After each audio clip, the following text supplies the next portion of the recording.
Alrighty, hello navigators, and good day from wherever you're listening from. So you're welcome to our Navigate Your Path weekly webinar. This is the first edition of it, and moving on, it's going to be weekly. So, what is Navigate Your Path? Navigate Your Path is simply a platform where you are able to see yourself from wherever you are and build up to where you are supposed to be, in a sense, right?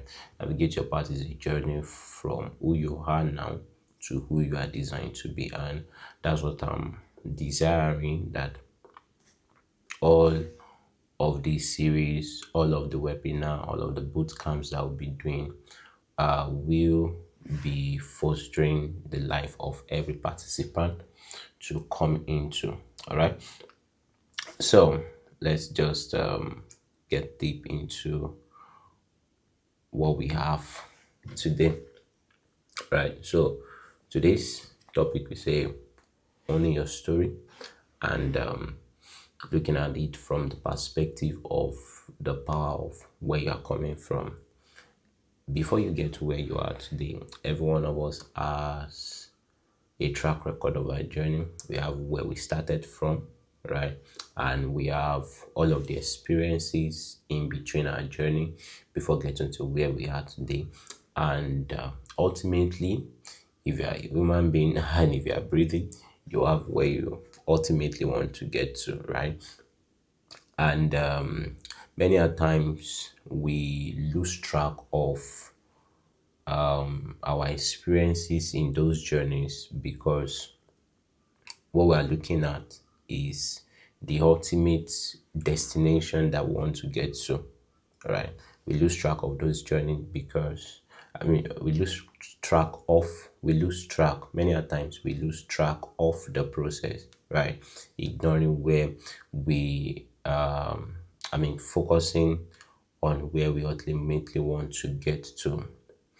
Your process in the journey is also part of your journey, and don't just ignore them. You have to enjoy the process, because even though the destination is the goal, right, what brings you to the destination are the intrinsic part, the inaudible, intangible experiences that you have from where you are starting from to where you are now, and what you will have, the experiences you will have from where you are now to where you ultimately want to get to. So don't just ignore your processes, enjoy the process and learn from it.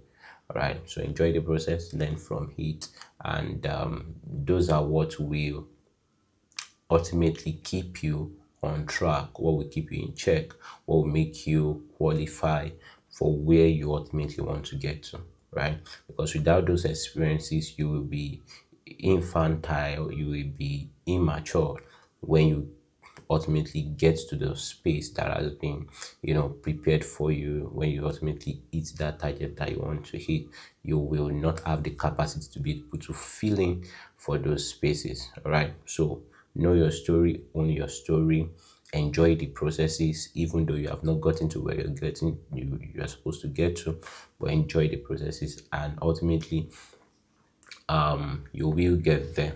All right, so is your all right, so, and what you must know also is that many of us see our story as a burden, right? As something we don't want to share, because we are afraid of our past, we are afraid of how people will see us, and that might not in a way tally with what we are today. Your story is not, just like the way I was saying the other time, your story is not a burden, it's a blueprint. All right, your story is not a burden, it's a blueprint, because in your story you are able to track seasons in your life. In your story you are able to track patterns in your life. In your story you are able to track where you are coming from, things that happened at a particular time that led you to where you are today, the habits that you developed, the choices that you made that brought you to where you are now, right?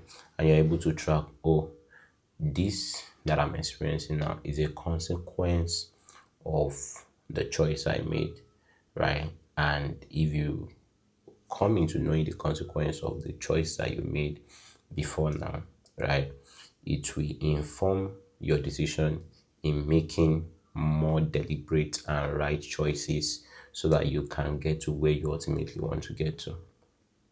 I don't know if you're getting me, right? So, but your story should not be a burden. Your story should be a blueprint. It should be a map that guide you to where you ultimately want to get to. And that's why it is very important to stay and enjoy your process, enjoy your time, enjoy everything that is on your pathway to where you ultimately want to get to, right? And is a blueprint. Where you're coming from is not just history, is a direction, is bringing you where you're coming from, is what really, if you look at it, what really brought you to where you are where you're coming from is what really brought you to where you are today. And where you are today, the choices you make, the habits you form are going to be what will ultimately bring you to where you want to get to ultimately. All right. So, but what happens is that we overlook these histories that we have, right? We overlook these histories that we have, and you know, we think that they will disqualify us, not knowing that if who you are then, choices you made then can form you to the kind of person that you are now. If you can make the right choices moving forward, you'll become a better person. All right. So your stories are not a disqualifier. They are a force that can push you from where you are to where you want to be. All right. It's pushed you from where you were to where you are now, and it has the capacity to push you from where you are now to where you ultimately needs to be. So your stories are not just history, right? They are a map, and also your stories are not burden, they are a blueprint for your journey. So embrace it, study the patterns, study the seasons, the choices and habit that you formed over time, and let them be a blueprint for where you ultimately want to be. Okay.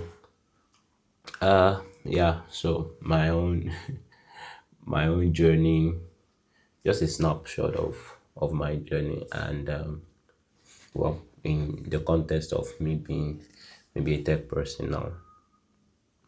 Yeah. So I remember I've always been around devices, technology. I mean, I've always been fascinated by what they are, how did they come about it.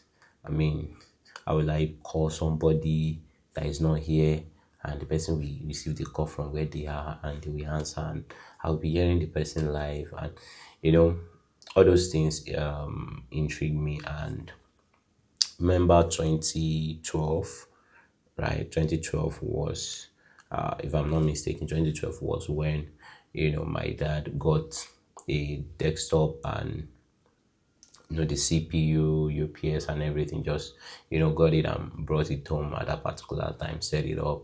And it was as if he bought it for me, because out of almost everybody that was at home, right, I was really the only one that was using it. And I think the only thing I could do at that particular time was my physical teaches typing, right? I think there was one I loved most in all of those games, and that's pinball, right? So when you press space, the ball goes up, and so pinball, and that was how. But before then, I've used Sony Ericsson, or the Symbian phone, of that time. Then then moving to that, and that strengthened my love for tech, for computers generally. So I knew at that particular time, as young as I was, like right 2012, I should be 12 years old then. So as young as I was, I knew that, and I was maybe just two or just one at that particular time, or just three, one of the junior classes. So I knew that at that particular time that if I'm going to university, right, it's computer or computer. I don't want to know. It's computer science or computer engineering, whatever it is. It just has to be computer, right? It had to be computer. So I moved on from there, and it wasn't a kind of all-time pleasant experience, because I think at the time I became used to it, maybe became addicted, and if they asked me to do anything, I've been on the on the desktop, and I've forgotten totally what what it means to do my homeworks and all. But I continued like that, and I got admission. I remember when I wanted to do WAHEC, that's the exam we do here before we move into the higher institution. I was the only one in my set that did computer science as like a WAEC exam. So they had to join me with another school to go and write from my school with that school, that particular subject, right? To tell you how I was really passionate about it, right? So out of everybody in my school, I was the only one that took the computer science subject from SS1 to SS3, and I was the only one that wrote the exam, right? And moving on, I was just knowing how to type, doing all of those stuff, but I knew there was something more. So when I got admission and got into school, computer engineering, right? As a computer engineering student, they told me that okay, you need to know what programming is all about. And okay, I told my dad. I enrolled at I enrolled with a personal tutor. At that time, it was the technical officer for University of Medical Sciences, Ondo State in Nigeria here, and took me through web development, HTML, CSS, JavaScript, PHP, MySQL, all of those stuffs. At that particular time, we're still using Dreamweaver. So use Dreamweaver to design, then it has the capacity to convert to code and all like that. So I was literally a full stack designer and developer. So I was designing like a product design person, that's UI UX. I was doing front end, I was doing back end, I was doing database administrator. Everything that you can think of that needs to be done when it comes to web project, I was doing everything. And it was overwhelming at that particular time. And at the point I was confused, because it being a one stack engineer is already stressful in itself. Then now saying that I want to do everything. Yes, it was kind of easy. I was familiar with the languages, and at the point I started even teaching when I was in 200 level, right? People started making money from it, right? But it became overwhelming at a particular time, and I couldn't really know which one to do. I knew so much, but I knew so little about everything, in a sense. So if they say front end developer, I can raise my hand. Back end, I can raise my hand. For my final year project, I built an app that is automatic bed space and room allocation for hostel students, which was a kind of solution because I lived in the hostel and I saw the kind of what's it called, the kind of struggle that students get to take accommodation and all.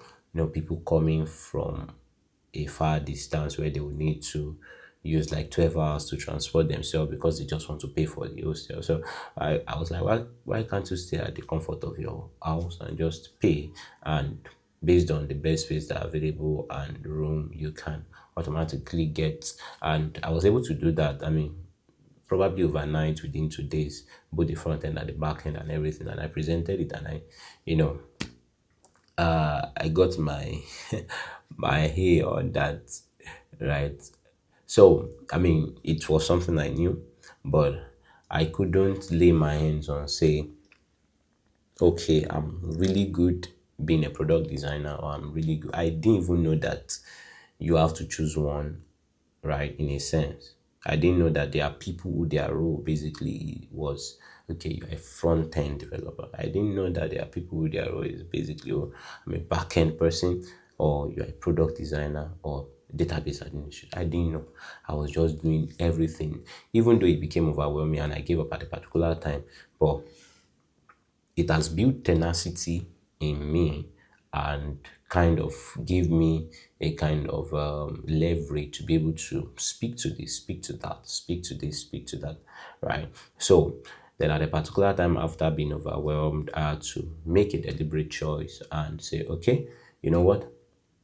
I want to do from back-end engineering, right? Development, and also I enrolled for courses, took courses online, and at that particular time I was pivoting little by little, little by little, little by little, right? And ultimately to who I am, what I am to today in all of the expression of tech, right? And leadership that I kind of hold.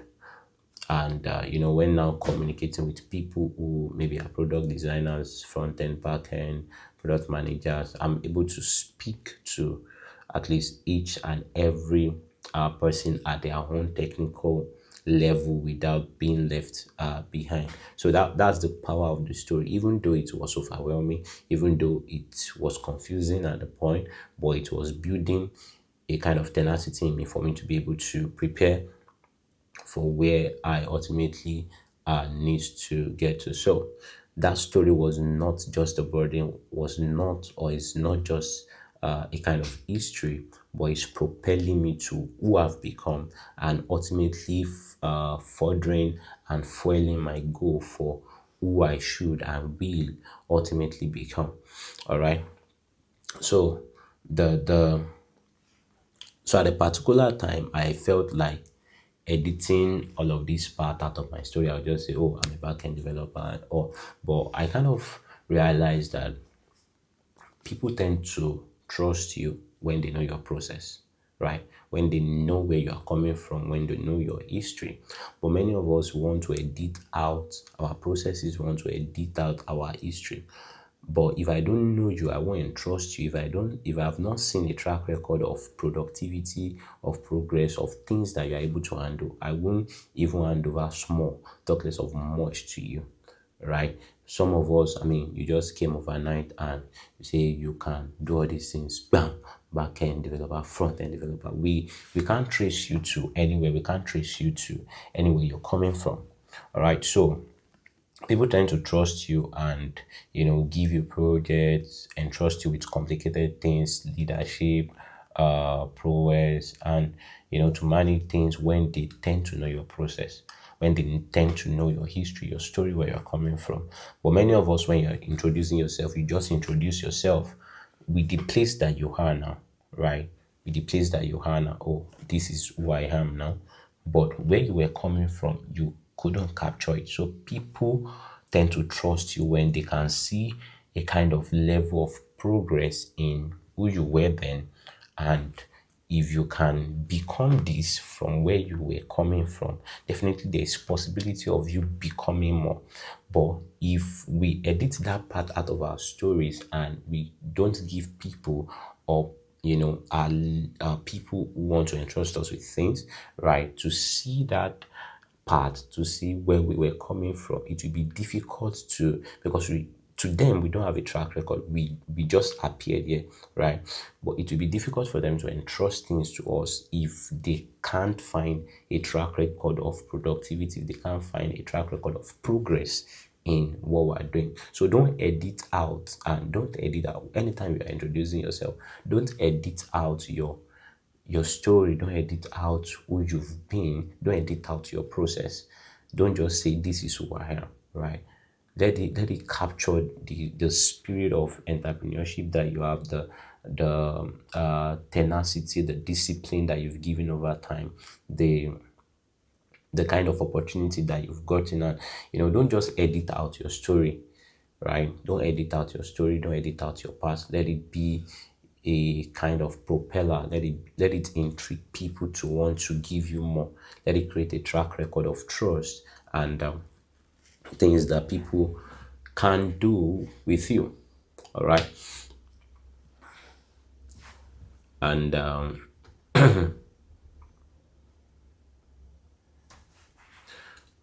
so which part of your story are you trying to edit out, right? And that is relevant to where you are now, and it's part of the process that brought you here, right? And it has the capacity to push you, propel you forward to where you really need to be, right? So don't edit it out. Go back, go and look at where you started from. Go back, go and look at where you started from, things that you've done, right, that propelled you to get here, things that you struggled with. Those are your stories, how you overcame them, and how, after overcoming them, they propelled you to become more in what you're doing. I mean, those are things you can leverage on and become more, and create a track record with. So I really hope that this kind of will bring you to a place where you know that your story matters, your journey matters, your processes matter. It's not really about where you are now or where you really want to be. Where you are coming from is also an integral part of who you are. It's also an integral part of who you are designed to become. So embrace your story, embrace your past with pride. It is you own it, right? And let it be a kind of propeller to where you want to be. All right, so welcome to Navigate Your Path with Cornelius. And as I will always introduce myself, I will say I am Cornelius Adeoyin, and I'm on a journey of empowering the world through faith, tech, leadership, and entrepreneurship. All right, so thank you for watching, and see you in the next video. Tada, bye.